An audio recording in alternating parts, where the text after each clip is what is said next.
వ్యాపార విద్యా రంగాల్లో అతిపెద్ద సామ్రాజ్యాన్ని స్థాపించి రాజకీయాల్లో సక్సెస్ఫుల్గా దూసుకుపోతున్న మల్లారెడ్డి ఇటీవల ఒక పాడ్కాస్ట్కు ఇంటర్వ్యూ ఇచ్చారు. ఈ సందర్భంగా ఆయన ఏఐ గురించి మాట్లాడిన తీరు చర్చనీయాంశమైంది. మనం చేసే ప్రతి పని, తీసుకునే ఆహారం, వ్యాయామం, వాడే మందుల గురించి ఏఐకి వివరిస్తే అది మన ఆరోగ్యం గురించి, మనం తీసుకోవాల్సిన జాగ్రత్తల గురించి వివరంగా తెలియజేస్తుందని ఆయన పేర్కొన్నారు. వైద్య రంగంలో ఏఐ తెస్తున్న మార్పులను ప్రస్తావించారు. ఇది చికిత్సను మరింత ఆధునికీకరించిందని చెప్పారు. ఇక ఇంటర్వ్యూ చివరిలో మల్లారెడ్డి తనదైన శైలిలో పంచివేశారు. యాంకర్ను ఏఐ గురించి మీకు తెలుసా అని ప్రశ్నించి ఆపై తానే అన్ని విషయాలు వెల్లడించారు. ఈ క్రమంలోనే ఆయన చేసిన అత్యంత ఆసక్తికర వ్యాఖ్య, మనం అన్ని వివరాలు చెబితే చివరికి మన డెత్ డేట్ కూడా ఏఐ చెబుతుంది అని పేర్కొన్నారు. మల్లారెడ్డి హాస్యపూరితమైన ఈ వ్యాఖ్యలకు సంబంధించిన వీడియో క్లిప్ ఇప్పుడు సోషల్ మీడియాలో విపరీతంగా షేర్ అవుతూ వైరల్గా మారింది.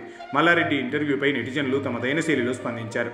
కొందరు మల్లారెడ్డికి ఏఐ గురించి తెలుసు, కానీ చెప్పే క్రమంలో తనదైన శైలిని చూపించారని కమెంట్ చేస్తున్నారు. మరికొందరు మల్లన్న తన బ్యాంక్ పాస్వర్డ్ కూడా ఏఐకి చెప్పాడేమో అంటూ వ్యంగ్యంగా కమెంట్లు పెడుతున్నారు. మొత్తానికి 7 పదుల వయసు దాటినా డ్యాన్సులు వేస్తూ చురుగ్గా ఉంటూ విద్యార్థుల్లో ఉత్సాహం నింపే మల్లారెడ్డి టెక్నాలజీపై మాట్లాడిన ఈ వీడియో ఇప్పుడు తెలంగాణ రాజకీయాల నుంచి సోషల్ మీడియా వరకు అందరి దృష్టిని ఆకర్షిస్తోంది. ఏఐ కోసం ఎగ్జాంపుల్ చెప్పు. చెప్పాలా? నువ్వు చెప్పు, లేకపోతే నేనే చెప్తా. ఏఐలా నా ఏజ్ ఉంది 72 సంవత్సరాలు. ఏఐకి ఫీడ్ చేయాలి. ఫుడ్ తింటాను రోజు, దానికి చెప్పాలి. ఏమేమి రోగాలు ఉన్నాయో దానికి చెప్పాలి. నాకు ఇన్ని రోగాలు ఉన్నాయని. ఏమేమి మందులు వాడుతున్నా కూడా దానికి చెప్పాలి. మనం రోజు ఏం ఎక్సర్సైజ్ చేస్తున్నా కూడా దానికి చెప్పాలి. అన్ని చెప్పేస్తే కరెక్ట్ గా అది నేను ఎప్పుడు చచ్చిపోతానో డేట్ చెప్పేస్తే